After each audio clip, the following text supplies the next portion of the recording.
Hey guys, Fusebox here. I'm gonna go over a champion today. It's more about the ability that he has, but he's an amazing champion. When you build a champion because you need that champion, that's when you know that they have a good kit. And it is his kit that I want you to pay attention to, because any player, any heroes you have that have these abilities could be very useful, especially if you are an average player trying to push high end like the hard Doom Tower. That is what I built him for, and he did get me through the next 20 stages. So we're going to get into him, but we do need to touch on some news.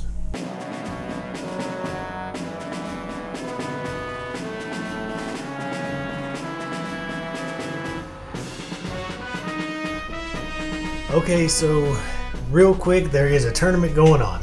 Let's just knock out the good, the bad, and the ugly. In this tournament, it's champion training. They're Plarium's 12th anniversary. What that is not Raid Shadow Legends, but Plarium's 12th anniversary. They've been around a while making games. So if you do win out of your 100 in your group, you can get Fane. She's great. Fane's great. I have her. I just recently got her maxed, and I can't wait to try subbing her in for my Rosin on my unkillable team. I think she will up my damage a little bit more, getting me this much closer to One King Ultra Nightmare. So she's a good champ. I don't think she's worth spending a bunch of money, but that's subjective. If you've got the money, go for it if you want to. She is an amazing champ. If you catch yourself at the top of this leaderboard, then maybe you want to push and go ahead and get her if you don't have her. Is she that good? I mean, she's a really good champ, but I guess that's just all up to you. I would rather get the legendary next week that's coming out in the it's a fusion event. You're going to need all the resources you can get. He's an attack dwarf, which is the second part of our news. Assuming he's a heavy hitting attack dwarf, he breaks defense. He's got a mechanic that can take someone's turn meter, fully deplete it, and then put HP burn on everybody that is under 30% turn meter. You could use that if you tuned him where his speed was just 1 or 2 points below, say, Rosin, who can decrease the entire team's turn meter. You could finally have yourself an HP burn champion for the spiders. Take all their turn meter to 0, and right behind him comes this guy, plays an HP burn on the entire team. And then on top of that, trying to make him work for a HP burn champ. He's an amazing looking champ, and the coolest looking dwarf I think they have so far, personally. So there's that. Back to the tournament. If you win the global leaderboard, you can earn a Draco. That's great. Now, day one, someone's at 63,000. This is. Let's be honest, it's unattainable, right? For almost anybody out there, unattainable, except for these guys. So I figured that might taste like dung, but it doesn't really affect us. It's a good move for Plarium. Anybody who's willing to spend thousands and thousands of dollars who doesn't have a Draco or desperately wants a second, they're going to make a lot of money off of the whales. Other than that, it's not going to do much for us, but figured I'd go ahead and throw it out there. It is in there if you are spending money like crazy. I'm just going to save all my resources for getting the next fusion, and hopefully one day, maybe I'll pull my Draco. Maybe. Also, real quick, let's get over this hack thing if you've been keeping up with all this drama. Alright, there's a tool out there. It's, cheaterhackers.com or something. There's a tool that sped the game up. It is not acceptable by Plarium's terms. The terms of agreement, they say, nope, you can't use it, and you will get banned. If you're using it, just stop using it and pretend it never happened. That would be my suggestion. I'd never heard of it until this drama bomb hit. If you want my take on it, if I'd have known about it and thought it was okay, I would have used it. Sounds really cool. No way would I use it now. I'm not going to risk my game. It is just something you're not allowed to do. And I think the deal is not that it just sped up the game, but it sped up the game, at least what I heard, enough to where it made your energy come back faster. And that is a bit of a hack, but hey, if you're using it, I wouldn't be using it. They're trying to get their cheat detector to where it's going to catch you and ban you. You've spent a lot of time, maybe even money on this game. No point in losing it. The good news is with all the drama came some answers from Plarium. The reason these third parties make these amazing... By the way, OMG Click is still cool. You can still use pretty much anything you've been using. Just this thing that speeds up the entire game. You know, like, again, I never knew about it until this hit, but that you don't want to do. But all the auto clickers and stuff are still good to go. But the reason these third parties make these amazing tools to help us out is because Plarium's not doing it, and they're saying now that they're going to work on speeding up the game. Hopefully we'll get some kind of ×4 speed for clan boss or something. Instant runs in faction wars, if you've already beat it, would be nice. Just some way of speeding up. There's so much to do, and I enjoy it all, but I don't want to sit through the repetitive stuff. If I every day have to beat faction wars, maybe they can make that quicker. You know, I would even like to see instant runs in 3 versus 3. I mean, all this stuff is figured out the second you click that auto button. It already knows what's going to happen. So it should be able to do most of this stuff quickly or instantaneously. They did allude to the fact that they may actually do this. So there, enough of the news. Let's get into a really unique champ that I really didn't find much on. Bystophus. Bystophus? Yeah, Bysto. He is nice, man. This guy is a cool hero. Why did I build him out? So I was stuck in Doom Tower somewhere around stage 60, somewhere midway up. I was having trouble with waves that had multiple Valkyries. I could burn through them with my seer, and then by the third round, poor seer was just exhausted. I couldn't get through it without dealing with all the shields. They were killing me. You know, the counterattacks. I needed somebody that could lock them up. And I have Elegaeus, who can lock people out, especially multiple. Like I was going up against Valkyrie, he could lock out multiple Valkyries, but he doesn't do a ton of damage. This guy was my answer. This guy, his kit's pretty simple. His A1 is horror. Okay, has a 50. When you book him out, I try to show these people before I book him out because honestly, most people don't have books when they first get their legendaries. He's going to be much better with books. Any hero that's usable, book them all the way out. Get everything you can out of them. Everything. Extra damage, all the good stuff. But this guy has a 50 or a 65% chance of placing block actives on his active skills on his A1. That's a good chance. He also has a 50% chance when it's booked to true fear somebody if they already have block active skills. So we're going to jump to his A3. This attacks all enemies with a 75% chance of placing block active skills. And it also has a 75% chance of putting decreased defense. Now, he's not booked right now, but at 75%, even though it's not guaranteed, it's a pretty good chance at breaking defense and blocking all their A1, A2s, and A3s. The dangerous moves you don't want happening. Then his A2 attacks all enemies. It's guaranteed to be a crit if they're under active skills, and it heals him by 20% of the damage inflicted. This guy hits hard. This guy is constantly blocking active skills on heroes. He's absolutely amazing, and he brings an accuracy banner for your whole team if you need it, which in hard mode Doom Tower you just might need. So when I built him out, I had to put gear on him, and I needed him to be fairly quick. So silver's a thing, so I put the best gear I could on him. He is not built for straight damage. As you can see here, he does have his crit rate. He has great attack, but I did put him, I think, in crit rate gloves instead of crit damage gloves for the time being. So this is a strong build, but this is not a great in-game build. This would need to be 220 plus to really show off his damage, but he does hit very hard, like in-game good. So on top of everything else, I needed accuracy, higher than normal for Doom Tower. I don't want him as my lead if I can help it. And I do have 190 speed. I run most of my people a little bit slow, and I make up for that with my team composition, which is the reason I build heroes like this. I'm trying to push through that in-game stuff without the in-game heroes, and that it's fun to me. It's fun to use these average run-of-the-mill builds to get through all this content. So I was looking for speed rolls, you know, crit rate where I could get it. I did take the crit rate gloves. He hits hard enough. I have to have him critting, and then I just went for as much crit damage as I could right here, and I did fit him into one crit damage set. A little bit of extra attack, a shield because he's pretty squishy, and obviously as much accuracy as I could find without using speed, perception, or accuracy gear.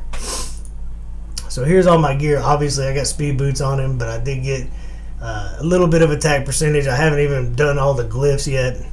Just needed this guy to do. I'm more worried about his skills than his damage, even though he does great damage. In a true in-game build, this guy's really just a beast. So without books, I'm at 50% on doing everything that he does. I did take him in a damage build for masteries. I went ahead and went for Helm Smasher, got Cycle of Violence if I can get all my debuffs out, and then he comes through with that big A2. He can definitely do the 30% damage. Ruthless Ambush, I want that first hit to hit hard. I needed a little bit extra accuracy. I did go for increasing his turn meter when those debuffs wear off. The block active skills, when it wears off, I want him to speed back up. I do have 3 sets that I can increase with Lore of Steel, so I took it. Cycle of Magic to get him back around to the AoE. They can block active skills. I love that move. Sniper, since none of this is 100%, this gets me an extra 5%. And I want Master Hexer because it does land for 3 turns every now and then. So there's my masteries. Let's look at what this guy can do. And I won't take you through. Way up in Doom Tower, I'm at the point where I'm manualing through them. I'm having to push really hard. But somewhere in here is where I was stuck. And this is where he started really helping me out. But we won't do like a long, horrible, drawn-out run. We don't want Seers going off. Let's take him in here. Let me set up a team and show off what he does. We won't just burn through him with a Seer.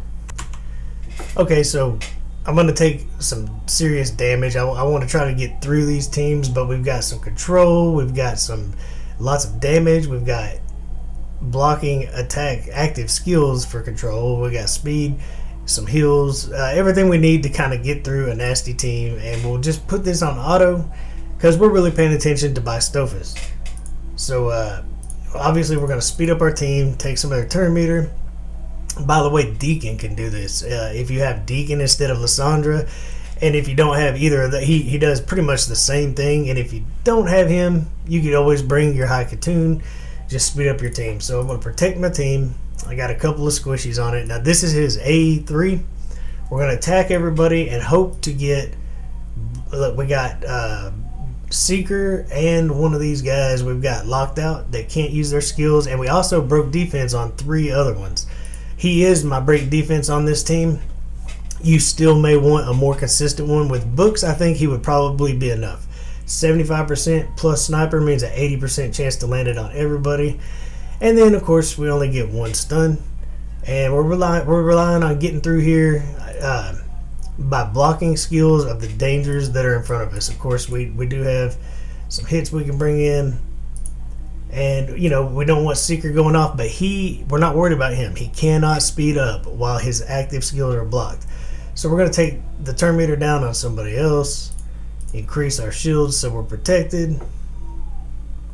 And so here comes Bystophus. Now, anybody who has this block active skills, now we're going to do a guaranteed crit on them, which he's already at 99% crit, I believe. If we're really worried about somebody, we can block their active skills. So we could single target this guy. We have a 50% chance of doing it there. But let's check out his big hit real quick. We'll slow it down. We only have defense break on a couple of them, so it's only going to really shine on a couple of them. But we're bringing in extra, and of course his build is not for damage. I needed him to come in here and actually put block active skills up. That was the whole reason that I brought him in, and he worked. So we'll speed this up. We'll get back to his A1, and then we'll just watch him kind of auto through here. Let's see if we can't take a couple people out. Man, they just get stronger and stronger as you get higher up in this Doom Tower. So there's his A1. I was hoping to reactivate block active skills, but I think we could kill him now. And you get the idea. So We'll auto right through this, and then we'll take him a couple other places.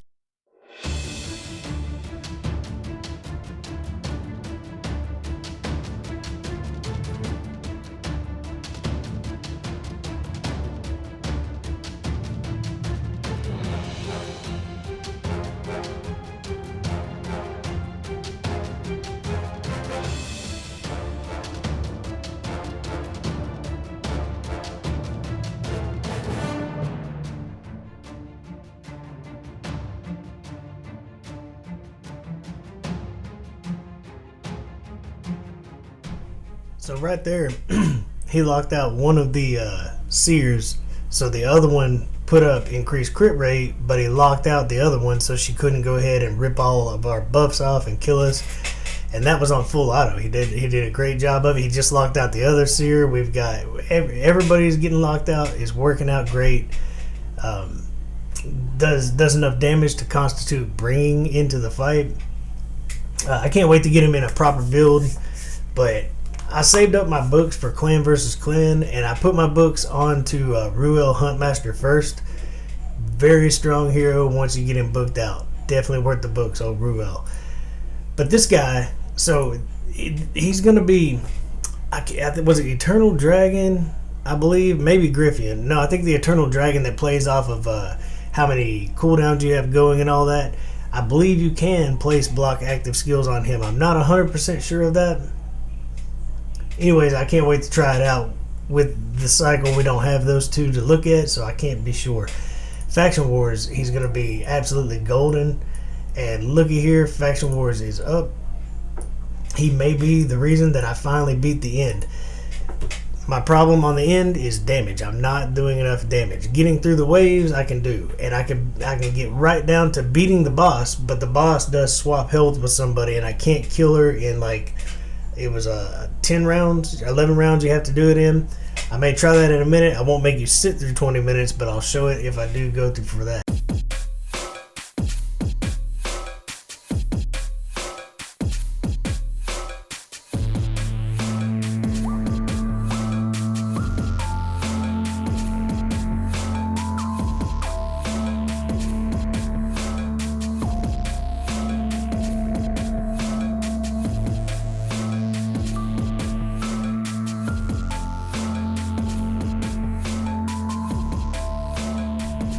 Gonna have to go ahead and heal and just go all in with everything we got. Basically 2 rounds to do this. I really needed that weekend to come out.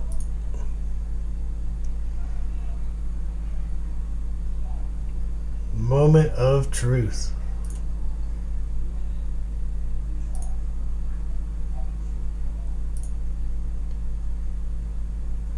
Doesn't, oh, this is going to be a heartbreaker.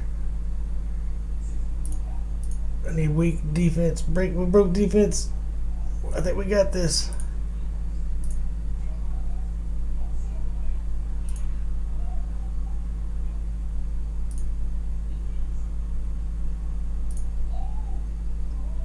Oh my goodness. We did it. We did it. We only 1-starred it. I'm going to have to get in there and do it again and 3-star it. But he got me through the waves. He helped me get through the waves. He helped me kill the boss. He was the ticket to getting through it. All I got to do is have Skull Crown not go down at the end next time. And I've got my 3-star for this one too. So he's an absolutely useful hero. Amazing. I got a new legendary book. I tell you what, Clan versus Clan is on. So I'm going to use that book right now because Ruel Huntmaster, I believe, only needs 1 more book at this point. And he should be fully upgraded, and our clan gets 3,000 more points. So is that it? Yeah, he's fully upgraded now. This guy is actually ready for war. So Bystophus is an amazing hero. I built him because I needed somebody else to do real damage and control in the Knights Revenant Faction. And I really built him out because I needed more control in Doom Tower. And all I got to do now is get my Renegade built out so that I can keep Seer ripping through waves, really. But he's an amazing hero. Haven't heard much on him. He definitely made a difference in my account, and I've only had him for 1 day. So wanted to go over him. Wanted to go over all the news, and thank you for sitting with me. I appreciate the subs, and until next time, enjoy the grind.